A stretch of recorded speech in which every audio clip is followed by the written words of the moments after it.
അപ്പൊ ഇന്നത്തെ 4 മണി പലഹാരം നമ്മുടെ ചക്കയപ്പമാണ് കേട്ടോ. നമ്മുടെ നാട്ടിൽ നിന്ന് കൊണ്ടുവന്ന തെരളി ഇലയൊക്കെ ഇരിക്കുകയല്ലേ, അപ്പൊ അതിൽ കുറച്ച് ചക്കയപ്പം ഉണ്ടാക്കാമേ. അപ്പൊ വീഡിയോ ഉണ്ടല്ലോ. ചക്കയപ്പത്തിന് ഞാനിവിടെ എടുത്തിരിക്കുന്നത് അരിപ്പൊടിയാണ്, വറുത്ത അരിപ്പൊടിയാണ് കേട്ടോ എടുത്തിരിക്കുന്നത്. അതിലേക്ക് കുറച്ച് തേങ്ങയും പിന്നെ ഏലക്കയും കൂടെ ചേർത്ത് കൊടുക്കാമേ. ഏലക്കയും പഞ്ചസാരയും കൂടെ ഒന്ന് പൊടിച്ചെടുത്തതാണ് കേട്ടോ ഞാൻ ചേർത്ത് കൊടുത്തത്. അതിലേക്ക് പിന്നെ കുറച്ച് ശർക്കര പാനിയും പിന്നെ നമ്മൾ വഴറ്റി വെച്ചിരിക്കുന്ന ചക്കയും കൂടെ അതിലേക്ക് ഇട്ട് കൊടുത്ത് നന്നായിട്ടൊന്ന് ഇതുപോലെ ഇളക്കി മിക്സ് ചെയ്തെടുക്കണമേ.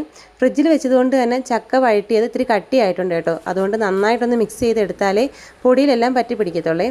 അതിനുശേഷം ദേ ഇതുപോലെ വയണയിലയിൽ ഇതുപോലെ കുഞ്ഞു കുഞ്ഞു ഉരുളകളാക്കി ഇതുപോലെ വെച്ച് കൊടുക്കാം. വയണയിലയുടെ അകത്തും പുറത്തുമായിട്ടാണ് കേട്ടോ ഇങ്ങനെ കുഞ്ഞു കുഞ്ഞു ഉരുളകളാക്കി ഇങ്ങനെ വെച്ച് കൊടുത്ത് ഇതുപോലെ നമുക്ക് മടക്കി എടുക്കാവുന്നതാണ്.